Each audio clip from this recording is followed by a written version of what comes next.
Hey, everybody, you're listening to Chasing Dreams with Amy J. This is Tony Woodall with Motivated Action Group and Goal Getting Podcast out of the San Francisco Bay Area.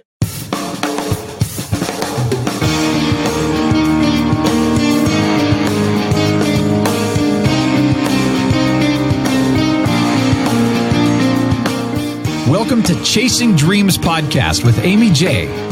Amy believes that realizing a life without regrets is achieved by taking chances, chasing your dreams, making moves, and overcoming your doubts. The Chasing Dreams podcast will help you overcome life's obstacles, believe in your potential, and inspire you to face your fears. And now here's the woman who is passionately pursuing her dreams, Amy J. Hey Dream Chasers, this is Amy J, and thank you guys so much for tuning in to episode 195 of Chasing Dreams. Before we get ahead of ourselves, guys, here is a quick word from our sponsor. This episode of Chasing Dreams is sponsored by our 2019 Fundathon supporters. Fundathon is our fundraising efforts to keep this show on the air till March 2020. To do that, we need to raise $13,000, and we're on our way, but we still need your help. If you'd like to donate, please visit amyj21.com/donate. And Dream Chasers, two things I want to remind you of, whether it's for us or another charity or cause you want to support. One, it's not the size of the donation that matters. So if you can't donate a lot, think nothing of it. Know that I appreciate the $12 donations just as much as the other donations, because I know that's your lunch money. That's your money to go see a movie or go out. So regardless of how much money you can give, your donation is important, and I thank you for your generosity. And two, please don't wait for someone else to help out. You can't control the actions of others, only your own. We can't reach the goal without your help. Again, if you'd like to support us, please visit amyj21.com/donate. And to all those who have donated so far, thank you. Guys, can you believe it? We are 5 episodes away from 200. That is miraculous. When I first started this podcast, I didn't think we'd get to 100, let alone 195. This is mind-boggling to me. And, you know, who better to kick it off for 195 than an old friend, a past guest, a dream chaser that you guys should be watching out for, Tony Woodall. Tony was back on episode 18, so very early stages when I'm first figuring things out. Back in 2015 was the end of the year, December 7th, 2015. And Tony has come such a long way, has done so many things in the past 3.5, close to 4 years.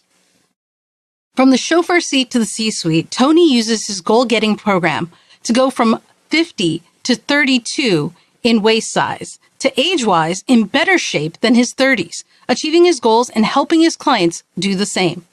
Coach, speaker, consultant, and author of 9 Steps to Successful Goal Achievement, Tony proves you're never too old to achieve your goals and dreams.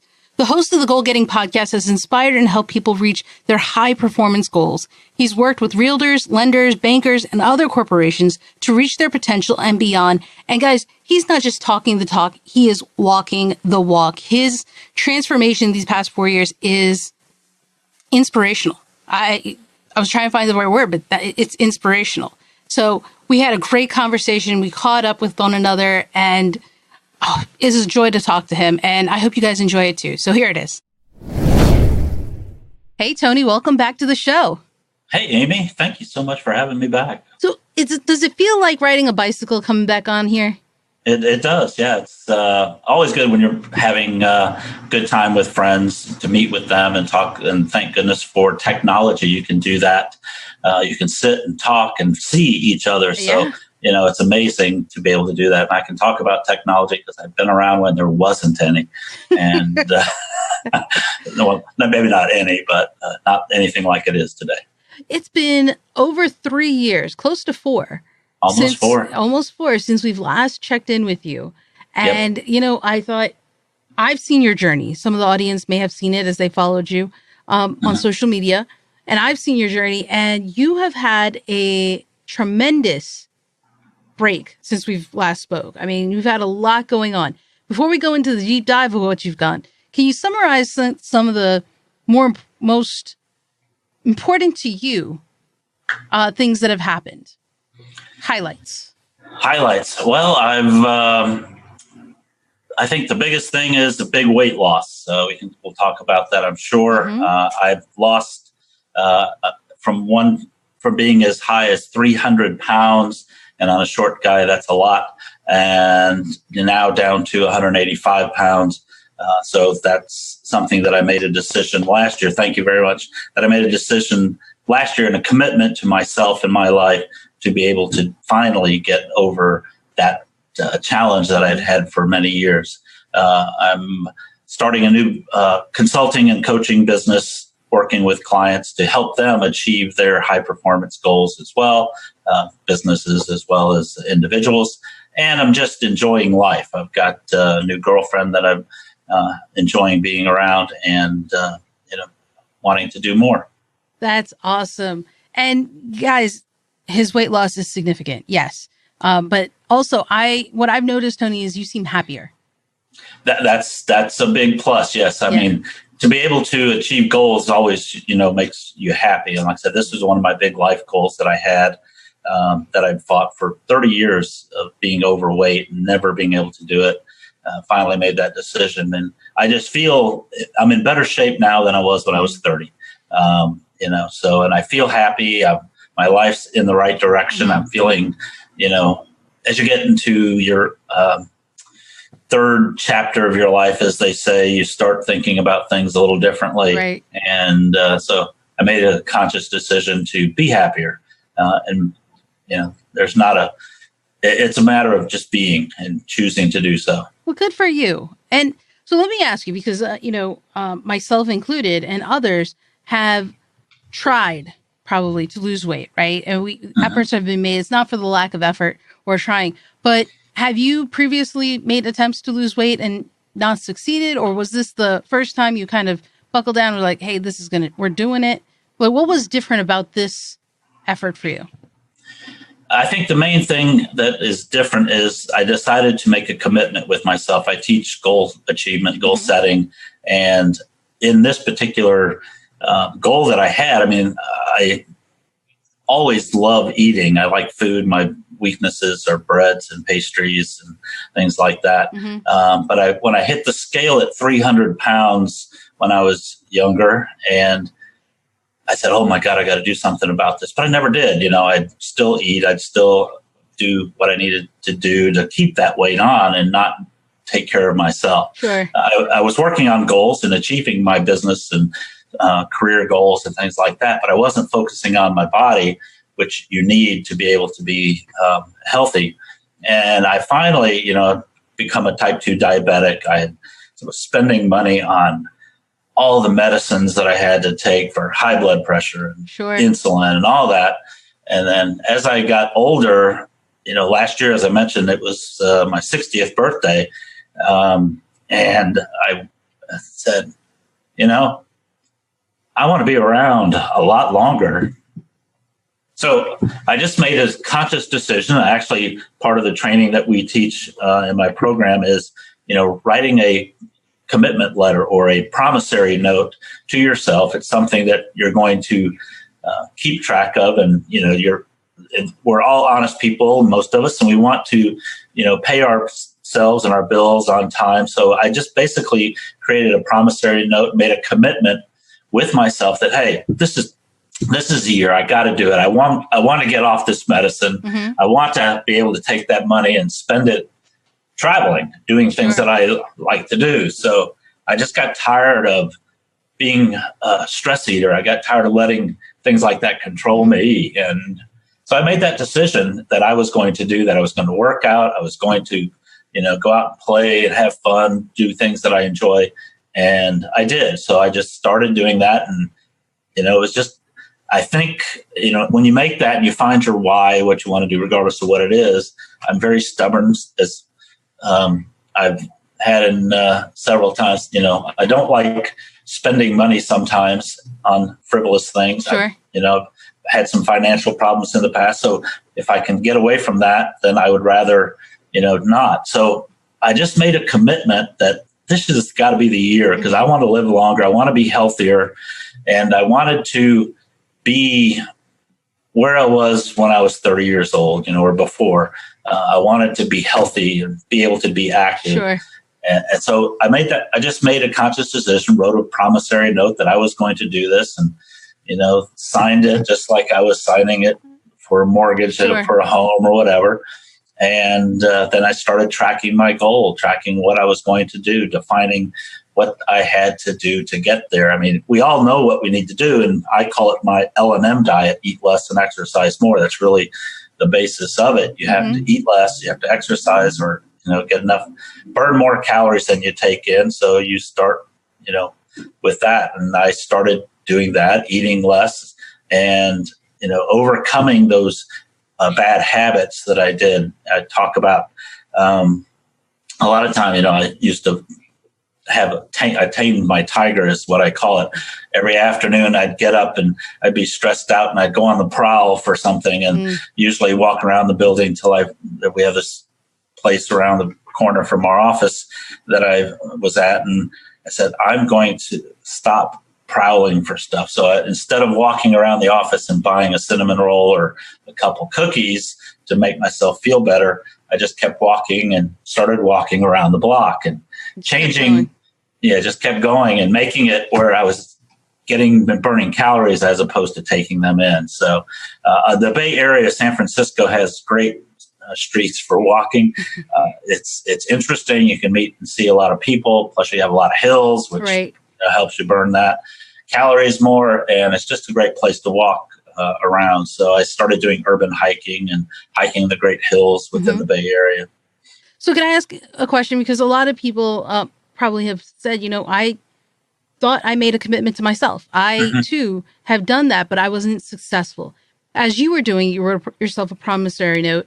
Did you find there were moments or times or situations where you backslid, or was it 100% success? No, it's definitely not 100% success. Well, no, it was 100% success. Right. Or 100% easy, I guess. Yeah. And the thing is, one of the things that you have to do and that I had to do is, I still like to eat certain things every now and then. But in the past, I would eat a lot of certain things. And I would do things, drink a lot more alcohol than I did do now. But, I drink ones with high calories and things like that. But essentially, I tried to never deprive myself. My body, my mind wanted some of that a lot of times. Okay. So what I did is, if I really felt like I needed it, if that was that, I would take a bite. I would eat one, and that was it.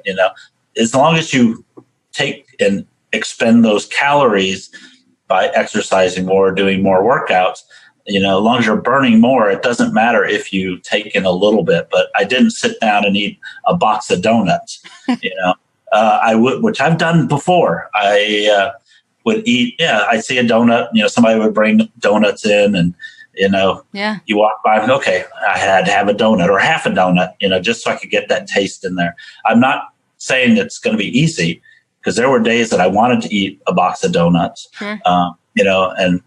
but I didn't do it. So, and I cut back on my favorite foods, which are pastas and breads and things like that. I quit eating those. I would eat fruits, and I would not eat anything, as part of my meal. Again, every now and then I would have something to, if I need it, I'm not going to deprive myself. I'd take a bite of it or two, and, just so I could have that in the taste, and then I'd go about it. But I decided I wasn't going to let it control me and, have to go eat that. If I do it, it's okay, I'm going to try a bite of it.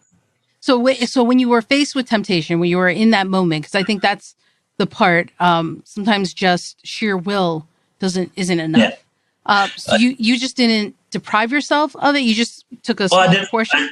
I took a smaller portion, or just took a bite. And the thing that you do, the problem that we have is, if we get to that point where we feel like, I just got to have it, and then we eat it, then you feel bad, and you start that stress. You start feeling bad that, I messed up, I backslid, I screwed up, I wasted it all this time, and I wasted that whole time. Well, you haven't really.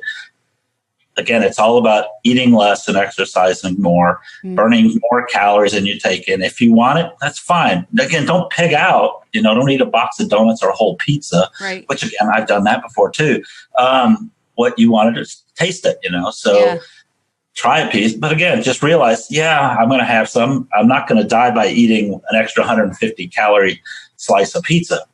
I just have to maybe work out 10 or 15, 20 minutes more or longer. It's not that I'm trying to get, the thing with setting the goals is I had, almost 200 pounds to lose by the time I started last year. And not 200 pounds, but 165, 100 pounds or so.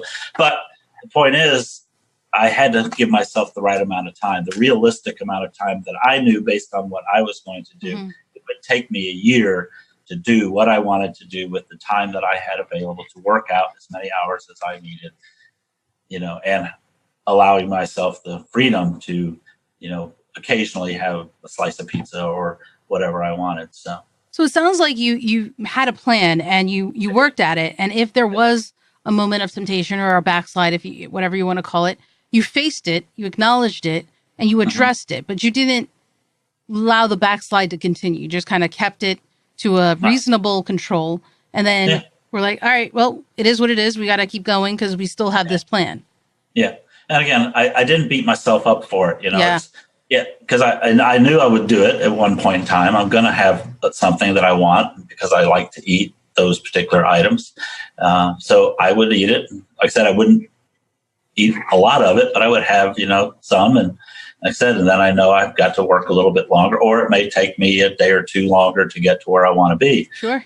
And my goal. But, I set my goal for the end of December that I would reach to 185 pounds. And I started at close to 250 on there. So I made my decision at that point to, not let it bother me if I ate something. Mm-hmm. What would you say is the correlation between, because you've said, and I've noticed that you seem happier as you've lost the weight. I don't know if it's the weight loss that triggered it, but what would you say, and I don't want to put words in your mouth, what would you say is the correlation between you chasing this goal and your happiness or how you feel about yourself? Did that change? Did you notice something? Oh, absolutely. It, every time I achieved a little bit, every time I got to, my weekly goal or whatever it was that I was hoping or planning to have by that week, I wanted to get down to a certain weight. When I accomplished that, I just felt great. I everything was a goal a little bit, it was movement, it was growth, it was progress. And that's one of our ultimate needs that we have is the ability to grow and to have progress in what we need. So as long as you're moving forward, it's a good thing. So I'm feeling great. I'm accomplishing this goal. I'm doing this every day.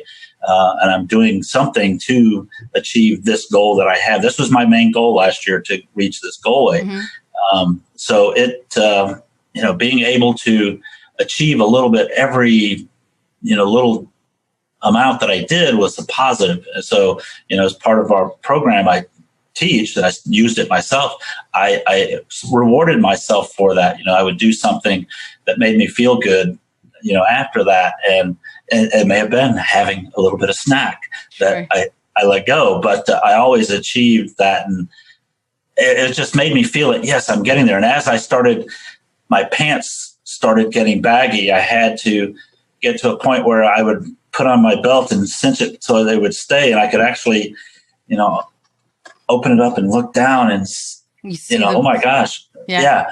And I got to a point where, I had to buy a couple new clothes because I couldn't wear my pants anymore. I was afraid that if I went to the airport and I had to take my belt off, my pants would fall on the floor, which they would have. Luckily, I didn't travel during that time, but I had to hold them up. But it's just the ability to see that, oh wow, it's actually working, and I'm doing things. And I now have a completely different closet. All of my clothes I had to give away to charity. That's awesome. Congratulations again on that goal. And so as someone who's been on the show, you've created a goal, you've reached the goal, right? Mm-hmm. I'm one that's I'm a proponent of it's about the journey, not necessarily the end goal. That's important, right? Kind of seeing the daisies as you walk it down this journey. Now that you've reached the goal, what now? And people often wonder, like, all right, I've reached the top. Now what? Now what? Isn't this, I thought it would take longer, or I thought this would be different in how I felt. What now for you? What does that mean? Well, I have a lot more goals. Actually, my ultimate goal for weight is 170 pounds. So I set by the end of the year to 185. That was what I weighed when I was 30 years old, when I felt I was in my prime. And so I said, I want to get below that. So my ultimate goal is 170 pounds. And another goal that I set, I really feel amazing that I can do things. I mean, I started running as a byproduct of all this. I'd never run before in my life other than what Uncle Sam made me do. But we have a JP Morgan Chase corporate challenge that I've run for the last 4 years, and I've always done a walk run. And last year I had almost reached my goal weight, and I said, okay, I'm going to try to run this entire 5K, 3.5 miles. Without practice? Without practice, yeah. And I'm going to run the whole extent. I walked 10, 15 miles sometimes. Right. So it's not a big thing, but I said, I'm going to try to run the entire way. And I've run some, walked some, in the past 3 years. Last year, I said, I'm going to run the entire thing. So I started out and I ran the entire 3.5 miles, very slow, but I ran the entire thing. I completed it. And I go, wow, okay, good, I did it. And that's the thing. Once you realize, I can do that, things change for you. That was September. In October, I went up to Portland, Oregon for a conference, and I went out to just walk around after the conference to get some fresh air and feel better. And I go, I wonder if I could do that again instead of walking. So I started running, and I said, I want to see if I can beat my time, because I had actually ran slower than I did my walk runs in the past. But so I said, let's see if I can beat this, for the 3.5 miles. So I started running, and 3.5 miles came, and I was doing very well. I was pretty sure I beat the time, but I said, I don't feel like stopping. You don't feel like stopping? I didn't feel like stopping. I was feeling good. And so I ended up running 4.5 miles that night. Oh my gosh. And I go, wow, that's pretty good. And so I went home, and next morning I was a little sore. So that evening I went out and ran again, and I said, okay, I did 4.5. Let's see what I can do today. I ended up doing over 7 miles, almost 8 miles that next day. And I'm going, I've never run 8 miles before. You've become a runner. And and then I did a total of 20 miles while I was there in 3 days' time. I did 20 miles, which I have never run that. So anyway, I started that. So I made a thing, and my daughter was doing trail running. I said, I've never run trails. So I signed up for a 20K trail run in December, a couple months later, and I did my first 20K trail run, which I've never done 20K period. So I did that. Didn't run the whole way of that. It was my first one, and developed some knee problems during it, but I had ran halfway, and then I walked the rest of it. I finished it. So, and since then I've run multiple 10K distances, and I've actually run 10 miles straight. And I keep improving my personal record every time I run, which is key for me. I just try to run faster every time. So I'm kind of a runner now, and I enjoy it, which I've never done before. So I've started doing that. So now my goal is to finally, by the end of the year, I hope to run a half marathon. Wow. And then eventually next year, maybe a marathon. So really what sounds like is, as you were chasing this one dream of losing weight, you developed an interest in something else, and now you have another related, different, but a new one. Yeah, exactly. And you're just on another journey now. Exactly. I'm on another journey. So would you say that it's safe to say, goals and dream chasing and whatever is an ongoing process? The end is not necessarily absolutely. the end. Oh, no. And you never, at least my belief is, I will never stop creating new goals and things like that. I always do something and have a goal for it. But even on my health, I'm doing the running is something that's new. I'm trying to do that, trying to improve that. I'm also trying to get back where I can, stretching, where my body will be as limber as it used to be. One of my goals, I used to do martial arts. I was a 5th degree black belt and was very flexible. I used to be able to do full splits and lay my stomach on the ground. Not there yet, but I'm starting to work on it. I'm stretching more. And I used to be able to roll back and lay my knees beside my ears on the ground. And I said, I'm going to do that again. And I'm almost there. I've actually, I could actually show you here, but I'm not in the right clothes for it. But I'm down to where they're at least by my ears, but not touching the ground yet. And then my ultimate goal, I decided I feel really good. I said, I want to do a standing backflip. And so that's another one of my goals this year is to do a standing backflip. So that's part of the stretching is I want to get to where I don't kill myself. One, good idea. Please don't kill yourself by doing that. But and for at least unlike the running, building up to it, it's probably a smart thing. Yeah. So it sounds like, as you're doing this, as you're coming up with these things, you're enjoying the journey.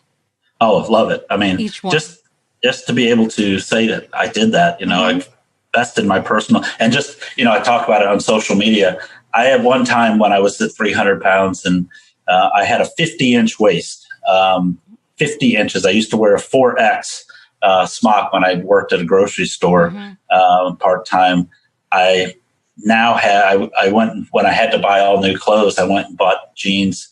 I now wear a size 32-inch waist, which I don't think I ever wore a 32 since I was a kid. Phenomenal. But yeah, 32-inch waist, and I love every minute of it. So I just keep, I want to get healthier. I want to be get a high performance, not an athlete, but I want to just keep being something that I'd never been before. I'm now doing stuff that even when I was at my peak as a 30-year-old, I never did before. So are you off the medicine? Sadly, no, but I'm very close. I'm very close. It's still there, but very close. Yeah. Well, that's fantastic though, that you're on your way to being pulled off of it, with time, but that I have actually been pulled off some of it. So I've got off half of it, but I've still got a couple. That's amazing that, doing this exercise has gotten you off of some of this medicine. You're on your way to get all of them off. But, the one thing that I think for people, we often forget is it's the joy of the journey. But the other thing we forget is by doing this for ourselves, this isn't the only positive thing that can come out of it. Have you noticed any changes in other aspects of your life as a result of you chasing these goals and dreams? I think, it's given me the realization that I can do what I set out to do. It's, so I used to settle because, I'm fat and I'm overweight and I can't do it. I can't change anything. Well, I can do stuff now that I couldn't do before. So I have the ability to do whatever I set my mind to, which is why I decided to start coaching and helping other people. But, I know that you have the ability to achieve whatever you want if you put your mind to it. If you make a commitment to do that, you can do it. And it has helped me in every aspect of my life, including getting, back into relationships. I went through divorce since our last time we talked. That had a great effect on me. And so now I'm back where I feel comfortable being back in relationships again. So, and I'm in a great one now. So it's one of those things where it just gives you the right mentality to, hey, I want to do this. Let me try it and let me do it and see if I can. I may fail a couple times along the way, but at least I try. Absolutely. And guys, if you're listening to this, as you should be, take that as an example. You chasing your dream, whatever the dream is, doesn't affect just that one aspect of your life. You'll find ripple effects of it throughout the different things, professionally, personally, health-wise. All of these things play within each other. They all are interconnected. And we don't often realize that, but that's why I and Tony encourage you guys to chase your dreams. It's so important for your mental health because that affects everything else. I mean, we just got even small dreams, because the more that when you accomplish one of them, you go, oh, I can do that. I can do something positive. And that was a big part of me making that commitment last year. Nowadays, I recommend people say, well, I have morning rituals that I follow every day. And one of the things that I do in my morning ritual, I've heard many people talk about, is when I get up in the morning, first thing I do is make my bed. And they go, why do you make your bed? Because it's a positive thing that I do every day, that the first thing I do is I accomplish something, and I've made my bed. And then I also, when I come home at night and I'm tired and ready to go to bed, I have a nice, well-made bed that I can now get into instead of a mess. So it just, little things make you feel better when you accomplish one dream, one goal, then you just makes it easier to realize that I can do that. I'm glad you said that, because I think sometimes we're so caught up in big dreams. The higher the star, the better the dream to chase. And it's not that that's not true, but I think we oftentimes are so focused on getting higher, further, faster that we forget we can aim just out of reach. I'm not saying set yourself up for only things you can't attain. Right. Always aim high, aim a little higher than you can reach, but it doesn't have to be within the Milky Way.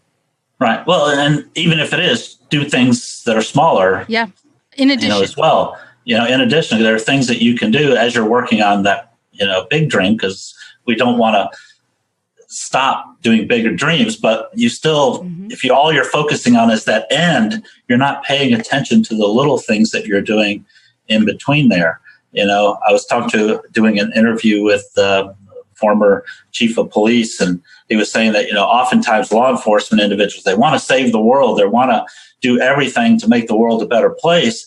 And then they start feeling burnout and upset because I haven't really made the world a better place, without looking at the impact they have on the individuals in their community by doing what they do, paying attention and just understanding that even the slightest thing that you do impacts somebody. It makes them feel good. It makes that child feel better when you've done something for them, or that mother who's, single mother or whatever. If you've helped them, they now feel better themselves. So you may try to save the world, but without realizing that you're saving a little person, one person every day, then you just feel like you're frustrated because you're not achieving your goal. But yeah, you are. It takes, all it takes is inspiring one person, and that may be the person that changes the world, or invents something that will change the world. So see, Tony, we're always on the same page. I love that you're saying this, because I think, again, we're so focused on the higher that we don't realize the impact we have on our smaller community. Those within our circle can impact others, and they will impact those in their community, and that impacts others. And it just becomes a ripple effect, right? It goes on exactly. I love that. And people forget that. So to hear you say that, to hear that you've had those examples, that you yourself have experienced that, I'm not just talking things, guys. Nope. There's proof. That's right. You know it. So it's important. And one of the things it sounded like you were saying earlier is, and again, not trying to put words in your mouth, is that, by chasing these dreams, by reaching the smaller goals, if you will, there's a sense of confidence that is being grown and instilled within you to continue, and maybe even confident enough to chase a dream that may have seemed out of reach before, but now you're okay with it. Yes. And is that addictive in a good way? Right. I would say yes. I would say yes. I've had that happen. So I think, is it just me? But yeah, no, it is addictive, and that's I think in a good way. It's a good thing. It is addictive because that's what we want. We want rewards. We want to achieve things. Our goal in life is to, there's, Tony Robbins talks about 6 key things that everybody has to have, and being significant is one of them. Making an impact on others, bigger than you, is one of them. But just by doing little things, you feel like you're doing something for yourself, for others, whatever. And it does become addictive, because that's what addiction is. It's satisfying one of those needs that you have, not necessarily in a bad or a good way. It could be used, a lot of times it's a bad way, but it works the same way in a good way. When you're starting to achieve a goal, you go, oh, I can do that. You can do many things, and your impact, you see that you're actually impacting other people by what you do. That's a good feeling. So yeah, we like those feelings. We like those rewards. And, you have, if you want to have a goal, if you want to achieve a goal and do more of them, you have to reward yourself for that. And that reward is, I said a lot of times it's just, feeling good about yourself and impacting others. So it's one of those things. And when I talk about a positive addiction of sorts, it's because of things like, one, when you make your bed, right? You've already, like Tony said, you have a win for the day. Regardless of what else happens, you have a win for the day. Exactly. And, that's one of the reasons people enjoy keeping to-do lists. Why people will put something on a to-do list just to cross it out. Oh, that wasn't on my list. Oh, hold up. just that check mark, just to see it go great and say, hey, this is done. People who use apps like Todoist or Things to Do or Things or whatever, Wunderlist, all those other apps, right? The thing that makes them so fun to use is you check the box and it goes away. Yes. It's like a game. It is. Right? Yeah. Yep. Yeah. Very much so. And we won't get into the negative aspects of that with social media and likes and things like that we do. But yeah, it's, it is, people want that reward, and being able to check that off could be a reward for them. Yeah. And, it's a small thing, but it's a thing nonetheless. Right. Yeah, and here you are having achieved one big checkbox. You've now adjusted it, right? That's the other thing about dreaming. You adjust it to slightly change your goal and dream slightly and move on to the next one. And you keep going. But that's the thing I think people need to realize. Don't be so focused on the end goal that you miss what's happening, because as you did it, you discovered running. Right. As you do these things, you discover something else about you. These are experiences that will help you as you try to figure out what now.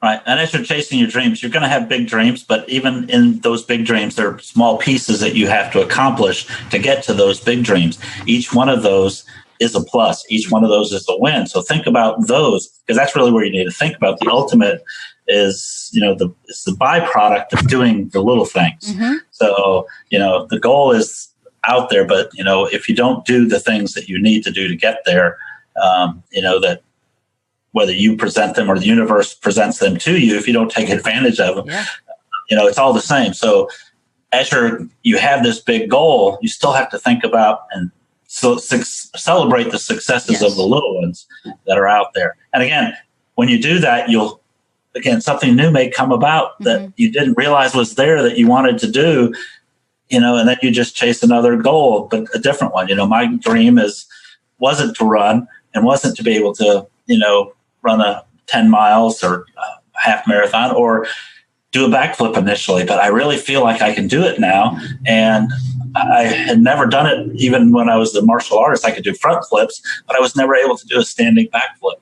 I feel like I can do it now. And I want to try it just because I can, but so I'm going to actually go to a gymnastics place, say, hey, can I borrow your mat? Yeah. Because I think I could, but I don't want to break my neck. Well, having supervision isn't a problem. Have that supervision. It's a good thing. But, I love what you're saying, Tony. I love that, one, you not only talk the talk, you walk the walk, but that you've also, shared the lessons you've learned from it. And I think that's a lot of things that you guys can take from it. All right. So, want to make sure you're hearing this. So check out the show notes page also if you missed it, or re-listen to this, because everything he's saying is right there about goal setting and about, finding your way as you continue. And Tony, I can't thank you enough for coming back to share your story. We are so proud of the progress you've made, man. So proud. Thank you so much, Amy. I really appreciate you having me back. It's, I'm following your journey all of this time as well, and you're doing amazing as well. So thank you. Thank you. Before I let you go, one thing, just like last time, what is one thing you would tell these dream chasers to do today in chasing their dream? Set that goal, write it down, and follow what you're wanting to do. Don't let anybody stop you or tell you otherwise. You're the one who makes the decisions, and your choice of your decision is what's going to rule your life. So write your goal down and go for it. There you have it, guys. You heard Tony. Go out and do it. Thanks, Tony, again. Thank you, Amy. I appreciate it. And go chase your dreams. And there you have it, guys. That is Tony Woodall. Was I lying?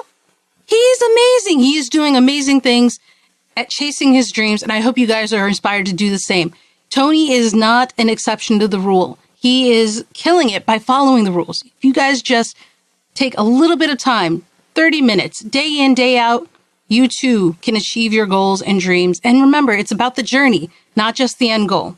All right. So if you guys want to learn more about Tony and find any of the links we mentioned, you can do so on the show notes page. And I'll talk more about the show notes page in a second, because I want to remind you, if you'd like to donate, because we are close to the 200th episode, which is also the deadline for when we are trying to raise our funds for the show to keep it going for another 12 months. You can do so on the donation page, which is linked on the show notes page. That's also amyj21.com/donation. And the final thing, I want to share something new, something exciting, something we are doing to raise funds also for the show. If you don't want to do a donation, but you want to buy a t-shirt, hey, now's your chance. The first line in the Chasing Dreams merch is out, and it is 2 shirts. My first time doing this, so hopefully you guys will enjoy it. I really love them. I've gotten great reaction from them. First one is Embrace Your Fears t-shirt, and the second is a Kerala Strong t-shirt. I am from the state of Kerala in India, and I made this logo during the Kerala flooding. And so we put it on a t-shirt. We're selling both of them. Funds go to the upkeep and maintenance and mission to inspire, empower, and educate you guys to chase your dreams and keep the podcast going. So please check it out. The links are on the show notes page. That one is also for the merch, amyj21.com/store. You can also find it at amyj21.com/merch, but they're all in the show notes page. So to learn about Tony, to donate if you want to, or if you just want to buy some merch, because we are taking pre-orders until the 15th. After the 15th, pre-orders close. We're going to get the shirts in and we'll mail them out so you can have them in time for the 200th. Go to the show notes page at amyj21.com/episode 195. That's episode 195. All right, Dream Chasers, that's enough. Let you guys go. And remember, until next time, keep chasing. Thank you so much for listening to Chasing Dreams. Amy would love to connect with you and hear all about your pursuit of chasing your dreams. Connect with her on Facebook, Twitter, or Instagram via @ChasingDreamsHQ. Or you can find Amy on Twitter @AmyJ21. That's AIMEEJ21. Be sure to visit headquarters over at ChasingDreamsHQ.com for more inspiration, motivation, and resources to help with your own dream chase. We hope you'll join Amy next week, and until then, keep chasing.